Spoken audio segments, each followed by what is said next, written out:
এবার হলো আমরা আলোচনা করছি যে আকীদার গুরুত্ব কি। আকীদার গুরুত্ব কি?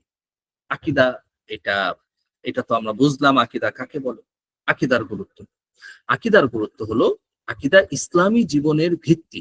আমল ইবাদত, একজন মানুষের আমল ইবাদত সবকিছু তখনই গ্রহণযোগ্য হয় যখন আকীদাটা বিশুদ্ধ থাকে, যখন আকীদাটা বিশুদ্ধ থাকে। আর যদি কোনো মানুষের আকীদাটা বিশুদ্ধ না থাকে তাহলে তখন তার আমল ইবাদত যা কিছু আছে কোনোটাই গ্রহণযোগ্য হবে না। বুঝতে পেরেছি? আমল ইবাদত তখনই গ্রহণযোগ্য হবে যখন তার আকীদাটা বিশুদ্ধ থাকে। ভুল আকীদা যদি থাকে, আকীদার মধ্যে কোনো ভুল থাকে তার, তাহলে কিন্তু তার যত আমল হোক আমলগুলো কবুল হবে না। কেউ যদি কুফরি করে, একজন মানুষ অনেক আমল করে, অনেক নামাজ পড়ে, অনেক তাসবিহ পড়ে, অনেক জিকির করে, অনেক আমল আমল আর আমল, কিন্তু সেই মানুষটার আকীদা বিশ্বাসের মধ্যে যদি কোনো ধরনের সমস্যা থাকে তাহলে সে যত আমল করুক কোনো আমল কবুল হবে না। শুধু আমল কবুল হবে না এতটুকুই তো না, সে তো ইসলাম থেকেই বের হয়ে যাবে, সে মুসলমানই থাকবে না, তাই না? সে মুসলমান হিসাবেই থাকবে না। শুধু তার যে আমল কবুল হবে না এতটুকুই না, ইসলাম থেকে বের হয়ে যাওয়ার কারণে অতীতে সে যত আমল করেছে সমস্ত আমল বরবাদ হয়ে যাবে। যেমন আমি আপনাকে একটু বলি, ধরেন একজন মানুষ মুসলমান, তো সে মুসলমান হিসাবে তার যে আকীদা বিশ্বাস থাকা দরকার ছিল সেই আকীদা বিশ্বাস তার মধ্যে নেই। সে কোনো শিরকের আকীদা সে লালন করেছে, সে কোনো কুফুরের আকীদা লালন করেছে। ফলাফল কি ঘটবে? ফলাফল যেটা ঘটবে সেটা হলো যে এই ভুল আকীদা এবং কুফুরি বিশ্বাস থাকার কারণে, শিরকের আকীদা থাকার কারণে সে যেই সময় সে শিরিক করলো, যেই সময় সে কুফুরি করলো, এই সময় পর্যন্ত সে যত আমল করেছিল, জীবনের শুরু থেকে সে যত ভালো কাজ করেছিল, সকল আমল সকল ভালো কাজ নষ্ট হয়ে যায়। একটু চিন্তা করে দেখেন কতটা মারাত্মক। চিন্তা করেছেন? ফাউলাইকা হাবিতাত আমালুহুম ফিদ দুনিয়া ওয়াল আখিরাহ। কোরআনে কারিমে আল্লাহ তাআলা বলেছেন, যারা ঈমান আনার পরে কুফরি করবে, সেই মানুষটার কুফরি করার সঙ্গে সঙ্গে তার সমস্ত আমল বরবাদ হয়ে যায়। এখন হতে পারে সে ভুলে করেছে, ভুলে করলেও তার এই ঘটনা ঘটবে, ভুলে করলেও তার সমস্ত আমল বরবাদ হয়ে যাবে। বুঝতে পেরেছে? পরবর্তীতে সে যদি আবার ঈমান আনে, পরবর্তীতে সে আবার মুসলমান হয়ে গেল, আবার সে সঠিক ইসলামের উপরে চলে আসলো, তাহলেও তার সেই যে আগের আমলগুলো সেই আমলগুলো আর ফিরে আসবে না। আপনারা কি এই যে দেখেন, এই যে কথাটা আমরা শুনলাম, এটা কিন্তু বড় ভয়াবহ একটা ব্যাপার, বড় ভয়াবহ একটা ব্যাপার।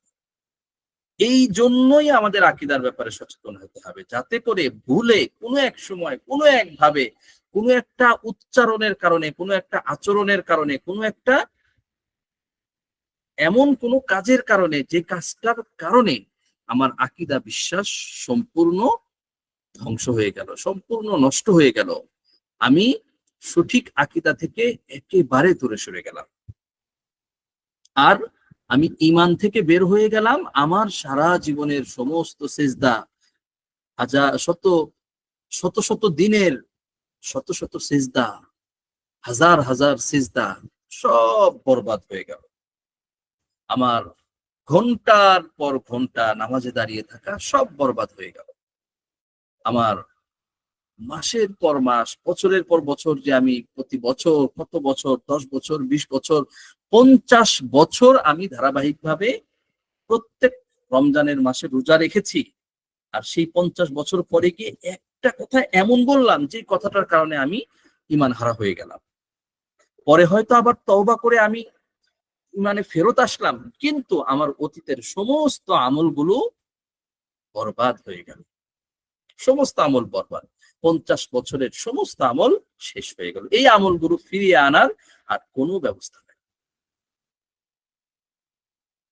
আমি আপনাদের কাছে একটু জানতে চাই, এই যে বিষয়টা, সর্বশেষ যে কথাটা আমি বললাম, এই বিষয়টা কি আসলেই আমাদের জন্য খুব মানে একটা সচেতন হওয়ার এবং ভয়াবহ ব্যাপার, নাকি খুব সাধারণ ব্যাপার? আপনাদের কাছে কি মনে হয়? আপনাদের মতামতটা একটু জানান। এই সর্বশেষ যে কথাটা আমরা বললাম। আচ্ছা,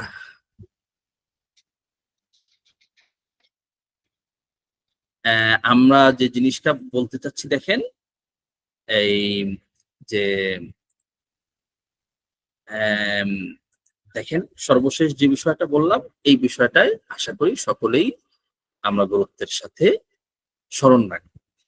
এই একটা বিষয় যদি আমাদের মনে হয়, যদি আমাদের বুঝ থাকে, ধরেন আমি ছোটখাটো দু একটা উদাহরণ দিই।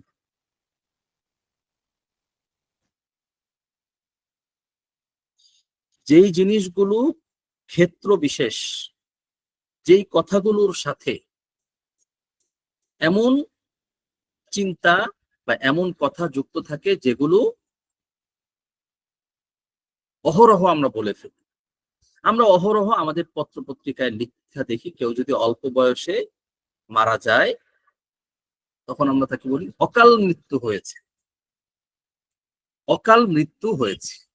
আমি আপনাদের কাছে একটু জানতে চাই যে অকাল মৃত্যু মানে কি, মানে এই কথাটার অর্থটা কি বলে? অকাল মৃত্যু যে আমরা বলি, অকাল মৃত্যু মানেটা কি? একটু কেউ একটু মানে আপনারা একটু লিখে জানান, আমি একটু দেখি আপনারা কি মনে করেন, মানে কি মানে বুঝি আমরা এটা দ্বারা, বা এই শব্দটার অর্থ কি?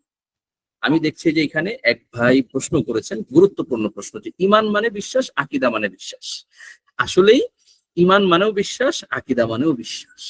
দুইটা শব্দের ব্যবহারের একটু পার্থক্য আছে, বুঝতে পেরেছেন? ইমান, ইমান মানেও বিশ্বাস। ইমানটাকে ব্যবহার করা হয় যে সে আল্লাহর প্রতি ইমান এনেছে, যেমন সে ফেরেশতাদের প্রতি ইমান এনেছে।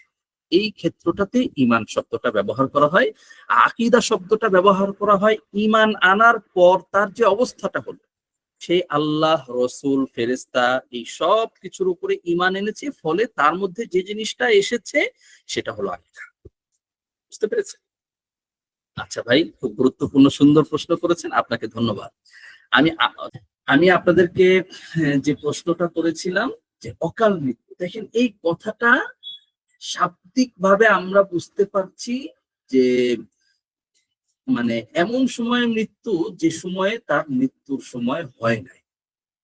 একটু চিন্তা করেন, মৃত্যুর সময় হয় নাই কিন্তু মৃত্যু, মৃত্যুর সময় তাহলে কখন? এই কথাটা মানে স্বাভাবিকভাবে যে অর্থ বহন করে, সেই অর্থটা ইসলামী আকীদা বিশ্বাসের সাথে সম্পূর্ণ সাংঘর্ষিক, সম্পূর্ণ সাংঘর্ষিক এই কথা। তো তাহলে দেখেন এই কথাটা কিন্তু একজন মুসলিম হিসাবে কখনোই আমাদের বলা উচিত না। আমরা এই কথা কিভাবে বলবো, তাই না? তো এটা তো শুধু আমি একটা উদাহরণ দিলাম, এরকম কত উদাহরণ আছে, তাই না? আমি দেখছি একজন প্রশ্ন করেছেন যে ওয়াকিল আহমদ, যে ওই নামাজ রোজাকে আবার আদায় করতে হবে। না, ওই নামাজ রোজা অতীতে, অর্থাৎ আগে যে নামাজ রোজাগুলো আদায় করা হয়েছে সেগুলো পরবর্তীতে বাতিল হয়ে গেছে, না সেই নামাজ রোজা আবার আদায় করা লাগবে না, এবং সেটা সুযোগও নাই। আচ্ছা, ঠিক আছে। তারপরে আরেকজন লিখেছেন যে মৃত্যুর সাথে পাঞ্জা লড়া, হ্যাঁ ঠিক বলেছেন, এটাও একটা কুফরি কথা। এই জাতীয় অনেক কথা আছে যে কথাগুলো বলা যাবে না, যে সম্পর্কে, যে বিষয়গুলো সম্পর্কে আমাদেরকে জানতে হবে। তো আমরা এই পয়েন্টটা নিয়ে কথা বলছিলাম যে ভুল আকীদা বা ভুল বা কুফরি বিশ্বাসে থাকা ব্যক্তি সে যত আমল করুক তার আমল কবুল হয় না, তার সকল আমল ব্যর্থ হয়ে যায়, সকল আমল বৃথা হয়ে যায়।